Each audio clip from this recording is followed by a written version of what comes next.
En el final de justo del siglo XIX, Madame Blavatsky crearía la Sociedad Teosófica. La Teosófica generaría después una asociación gnóstica, y que estaba en un comienzo, como han visto hasta el 1950, estaba unido para todas las personas que tuvieran un cierto capital económico o que fueran personas, digamos, adineradas. No entraba cualquiera a estos grupos, eran grupos secretos, eran grupos, digamos, elitistas. El espiritismo que generó después Allan Kardec fue practicado también por gente de altas esferas. Pero ¿qué sucedió? En este mundo teosófico, ellos habían plasmado, así como Aleister Crowley, en esa época, el hinduismo como una tendencia. ¿Por qué? Porque los ingleses habían invadido la India, había mucho, digamos, intercambio cultural entre ambas culturas, y en la India nos traen lo que sería la filosofía del yoga y el hinduismo en sí. Entonces, la filosofía del yoga, que teníamos el yoga normal de meditaciones y el yoga tántrico, que después traía a Estados Unidos, ambas cosas van a empezar a influir en la visión teosófica y generando lo que vamos a llamar la nueva era. La nueva era va a generar dos cosas. En el hinduismo, la mujer tiene una participación especial, cosa que en el lado occidental la mujer no existía como una cosa importante, digamos, o como un elemento importante que hay que atribuir en las religiones ni nada. Es más, justo cuando empieza a entrar la teosofía, ya en 1950, con la corriente neopagana o brujeril, empiezan a fusionarse ambas cosas, pues encuentran cosas en común, como el feminismo, porque en el mundo neopagano ya hablaba de la diosa, el mundo teosófico también te hablaba de la mujer como participación activa en los actos espirituales, y que no debe estar relegado únicamente a hombres, sino que podrían tener estas visiones, ya que si van más atrás, ya que la pitonisa, las mujeres que tienen las visiones, las profetas, etc. Entonces, crean una primera onda, que digamos que es la nueva era, que va a funcionar en estos mundos, digamos, de gozo, alegría y bondad. La teosofía empieza a generar una visión también, digamos, tomando los ejemplos cristianos, en que todo ser humano debe ser bien, comportarse en bondad, y, digamos, generar una especie de ejército de personas felices. En esta visión, con esta influencia, en 1950, en 1960, empieza a ver o existir ya lo que es, digamos, los movimientos feministas. Entonces, con los movimientos feministas empieza a generar también una integración en lo que era la gente de arriba y la gente de abajo. Ya en 1950 había terminado la Segunda Guerra Mundial, lo que era el concepto de comunismo, el capitalismo ya se había eliminado porque existía una clase media. La clase media, como era un grupo entre los más bajos y los más altos, y ya no había una diferencia entre clases, empieza a existir una comunión. Entonces la nueva era también nos trae, digamos, una comunión entre personas que no necesariamente tiene que ser gente adinerada, sino que también puede ser gente común y silvestre, ¿verdad? Desde más pobre hasta más rico, todos son iguales en estas comunidades. Y de estas comunidades hablaríamos que justo entre finales de 60 y comienzos de 70 nace la AMBA.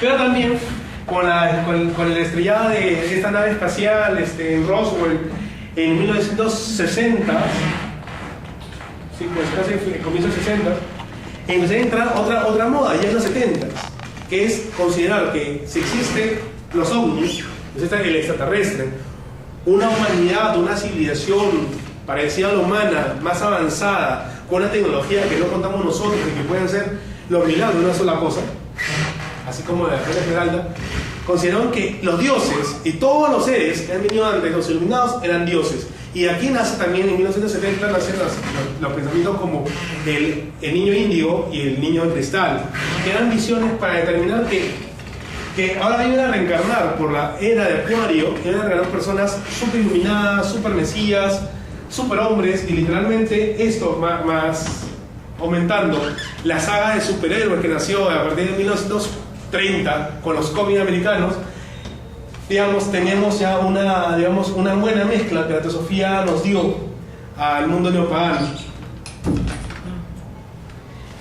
Así que pasamos a los 80 y 90. En los 80 y 90 se postula la era de Acuario y la importancia que tienen ciertas cuestiones del hindú a través del yoga o el tantra sobre respecto a los chakras. Se descubrió que nuestros cambios en los estados anímicos afectan nuestra salud. También se descubrió digamos, la presencia de lo que sería el alma a través de los estados anímicos, podríamos generar ciertas ondas o energías con la fotografía Kirlian. En la Guerra Fría, ya desde la época de los nazis, se consideraba que existían grupos con ciertas habilidades telequinéticas, telepáticas, y a través de este ejercicio del sí, podían ver qué personas tenían esas habilidades. Después, en la época moderna, en los 90, un japonés descubre que los estados anímicos pueden afectar las partículas del agua, cuando se cristaliza, considerando que el ser humano es 80% agua. De ahí, en las personas que tuvieron visiones o podían tener precognición, se vuelve una ciencia dentro de la parapsicología, y a la vez se detecta que el espíritu puede vagar, de verdad. Entonces la historia de fantasmas o entidades que vagan serían reales. Y la parapsicología, que es una pseudociencia y que no estableció en un comienzo, digamos, ciertas certeza en la comunidad científica, poco a poco fue ingresando a la vida de la sociedad científica. Ahora sabemos que, por ejemplo, el Reiki es usado en España, en algunos hospitales, para hacer las curaciones. En un comienzo dicen, no, pero el Reiki es antes de dar imposición de manos, de dar energía. A la otra gente dice, no, solamente es para dar ánimos al enfermo que tiene cáncer. Pero A o B, el resultado es que gracias a la persona que hace Reiki, a esa persona, y no otra, logra que esa paciente tenga una mejoría en su enfermedad. Lo mismo con la gente que tiene precognición. Hay gente que no se equivoca hasta ahora por acuerdo a sus predicciones, hay otra gente que sí. Entonces hay que tener cierta ciencia en todo eso.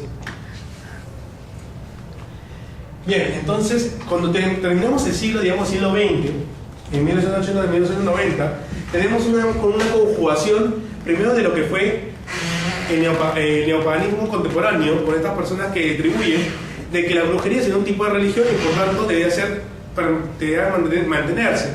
Pero como no se puede sacar la idiosincrasia de cada ritual, todo fue fusionado, al igual que pasó en la Edad Media con el luciferismo.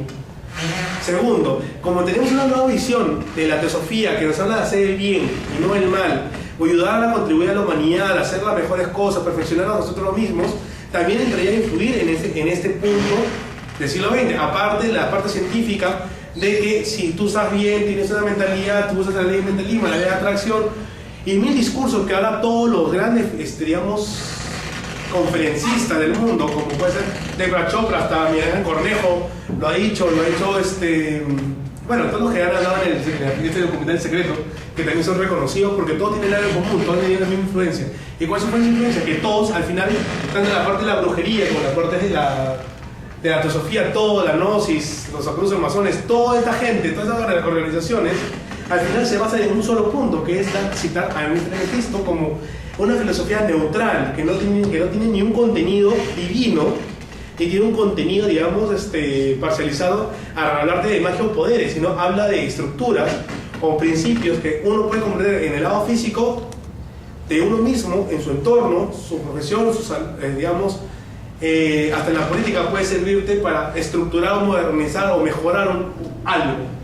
Entonces, toda esta combinación de cosas llegaría al siglo XXI con ya una estructura institucionalizada de lo que fue el neopaganismo, que comenzó al comienzo del siglo XX.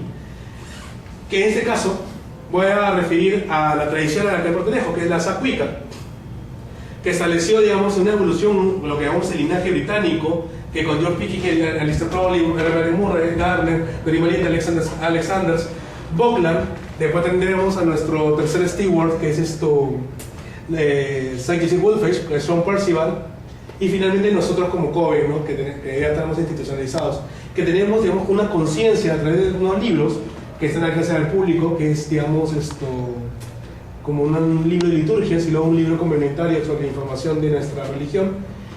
Es que toda esta información evolucionada, digamos, comprendida desde su inicio a final, ahora nosotros sabemos que los dioses no son seres, digamos, que existían antes como una especie de humanidad anterior, que en un momento determinado se fue a un plano diferente, ni tampoco pensamos que son extraterrestres, pero sí sabemos que esa entidad, digamos, a ese ser que llamar Dios, formó parte de una evolución, un pensamiento, y que tal vez pudo haber sido un ser humano que logró ciertos alcances o ciertas virtudes en un momento determinado y terminó siendo deificado. cómo a través de una leyenda, y después formó parte de un mito, para explicar una cosmogonía y que algún filósofo de ese momento lo quiso anexar.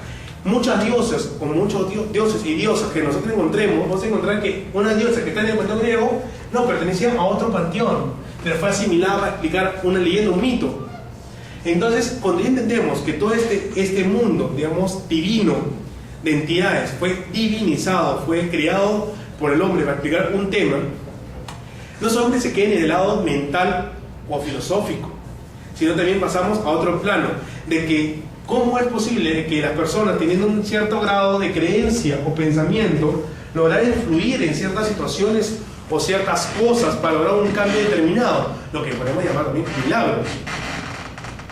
Es bien simple. ¿Por qué? Porque el todo pensamiento del ser humano, y eso también lo habló Carl Jung, sería el tema de que esta visión de mundo o estas ideas colectivas van a cargarse en algún lado. A ese lado se le llamó plano etérico o plano espiritual, que se carga de esta fe de la gente, este pensamiento, y logra adquirir o formar lo que se llamó egrego en todas las, digamos, del hermetismo, la Edad Media, la religión católica, y posteriormente con Carl Jung en sus libros de psicología analítica establece la creación de un egrego a razón del arquetipo. El arquetipo es la idea primaria, que sería la idea del mundo de las ideas de Platón, sobre el mundo egregórico, es el significante y el significado, generando una especie de voluntad generada por la voluntad de todas las personas para cambiar el destino de algo o una situación. Imaginemos, si todas las personas aquí estuvimos pensando en una sola idea, digamos, pensamos en San Luis, este es agua es vida, es una frase, un eslogan. Nosotros consideramos que esta agua, si es vida, entonces por tanto a una persona que esté mal debería curarla. Si todos en este aula empezáramos a pensar de que esta agua tiene una virtud y una lógica de que puede sanar, sea porque, bueno, el agua es mineral, es limpia, está sin germes, sin microbios, además es, ayuda al metabolismo, ayuda a purificar el cuerpo. Entonces tenemos todas las ideas, pero además hay que darle un poder adicional, una fe. Pero el agua es milagrosa, es como el agua bendita, o sea, hay que bendecir esta agua. Y todos tenemos ese mismo pensamiento y todos vamos a empezar a darle esa fuerza a esa agua.